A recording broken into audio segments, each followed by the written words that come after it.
नमस्कार. या क्षणाची सर्वात मोठी बातमी. भाजपचे नेते आणि राज्याचे उपमुख्यमंत्री देवेंद्र फडणवीस यांनी मराठा आरक्षणाच्या मुद्द्यावरून राजीनामा देऊन राजकारणातून संन्यास घेणार असल्याचे म्हणत खुलं आव्हान दिलं आहे. त्यामुळे राजकीय वर्तुळात एकच खळबळ उडाली आहे. नेमका यावेळी देवेंद्र फडणवीस काय बोलले पाहूया. पाटलांचं माझ्यावर विशेष प्रेम आहे, पण हे देखील मला या निमित्ताने सांगितलं पाहिजे की राज्याचे सगळे अधिकार हे मुख्यमंत्र्यांकडे असतात.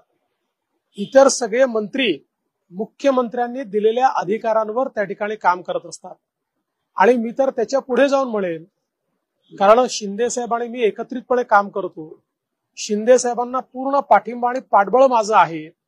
त्यामुळे या प्रश्नाचं उत्तर माझं मत असं आहे की त्यांनी शिंदे साहेबांना विचारावं. आणि मुख्यमंत्री एकनाथराव शिंदेजींनी जर असं म्हटलं की मराठा आरक्षणाकरता कुठलाही निर्णय घ्यायचा त्यांनी प्रयत्न केला आणि तो प्रयत्न मी थांबवला, तर त्या क्षणी माझ्या पदाचाही राजीनामा देईल आणि राजकारणातून देखील निवृत्त होईल. याचं कारण एक लक्षात ठेवा, आजपर्यंत मराठा समाजाकरता जे काही निर्णय झाले ते एक तर मी केले, नाहीतर शिंदे साहेबांनी केले आणि शिंदे साहेबांच्या पाठीशी भक्कमपणे मी उभा राहिलेलो आहे. त्यामुळे अशा प्रकारे जाणीवपूर्वक नरेटिव्ह तयार करण्याचा प्रयत्न अतिशय अयोग्य आहे. मी पुन्हा एकदा सांगतो, शिंदे साहेबांनी जर या ठिकाणी सांगितलं की मराठा आरक्षणाकरता त्यांना निर्णय घ्यायचा आहे आणि त्या निर्णयामध्ये मी अडथळा निर्माण केलाय, मी निर्णय होऊ दिला नाही, त्या क्षणी राजीनामा देईल आणि मी राजकारणाचा संन्यास देखील घेईल.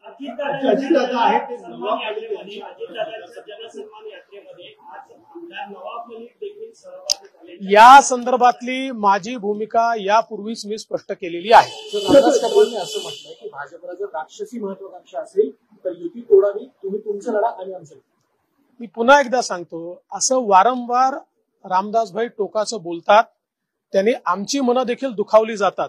शेवटी आम्ही माणसं आहोत, 50 गोष्टी आम्हाला देखील त्याच्या उत्तरादाखल बोलता येतील. जे मोठे नेते आहेत त्यांनी काहीतरी त्या ठिकाणी मला असं वाटतं पथ्य पाहिलं पाहिजे. वारंवार भारतीय जनता पक्षाला असं बोलणं मला असं वाटतं हे आम्हाला मान्य नाही आणि या संदर्भात मी स्वतः शिंदे साहेबांशी बोलतो. योजनेमध्ये 1,500 रुपये ते 3,000 रुपये करण्याची राज्याचे मुख्यमंत्र्यांनी घोषणा केली. काल लगेच आदित्य ठाकरे सांगतात की आम्ही आमच्या सरकारला 3,000 करू. सुप्रिया सुळेंचा दावा आहे की ही योजना जास्त पॉप्युलर आहे, ते आम्ही रक्कम वाढवू. म्हणजे तुमची योजनेची कॉपी पेस्ट करण्याचा प्रयत्न विरोधक करतात. मला या गोष्टीचा आनंद आहे. विरोधकांनी लाडकी बहीण योजना बंद पाडण्याकरता सगळे प्रयत्न करून पाहिले, त्यांना ती बंद करता आली नाही. तर आता त्या योजनेला आपल्याकडे कसं खेचता येईल याचा त्यांचा प्रयत्न चाललाय. पण जनता त्यांना एकच सवाल विचारेल, तुम्हाला इतके वेळा संधी मिळाली, ती संधी मिळाली असताना तुम्हाला बहिणींची आठवण का आली नाही? बहिणींना हे माहिती आहे की केवळ आणि केवळ महायुतीचं सरकार आहे जे त्यांच्या पाठीशी उभं आहे. निश्चित रूप से हमारी बहनों ने इस योजना को बहुत अप्रिशिएट किया है. हमारी बहनों ने इस योजना में बहुत अच्छी सहभागिता दी है और सरकार बहनों के पीछे है. सरकार बहनों को सक्षम बनाकर रहेगा. मुख्यमंत्री एकनाथ शिंदे सब कुछ करना चाहते हैं, लेकिन देवेंद्र फडणवीस इसमें अड़चन हो रही है. देखिए, मैं बहुत स्पष्ट रूप से कहता हूं, मुख्यमंत्री जी को सारे अधिकार होते हैं. कोई मंत्री मुख्यमंत्री जी से बड़ा नहीं होता. मैं और मुख्यमंत्री जी साथ में मिलकर काम करते हैं.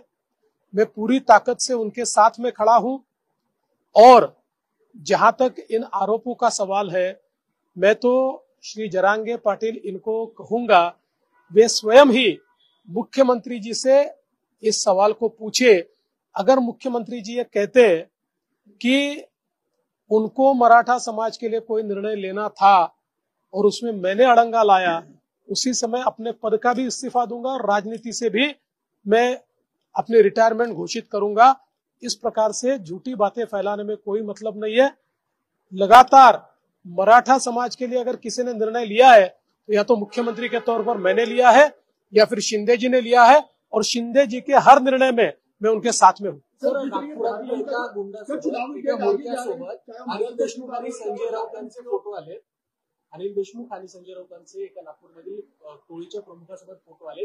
नितेश राणे यांनी ट्विट केलं की आधी तुम्ही स्वतः अशा प्रकारे गुन्हेगारांसोबत राहता आणि मग सांगता की नागपूरचे माणूस आम्हाला जेलमध्ये टाका. असं आहे की आपण सगळ्यांनी वसुली सरकार काय असते बघितलेलं आहे. वाझे यांना नोकरीमध्ये घेणार नाही अशी भूमिका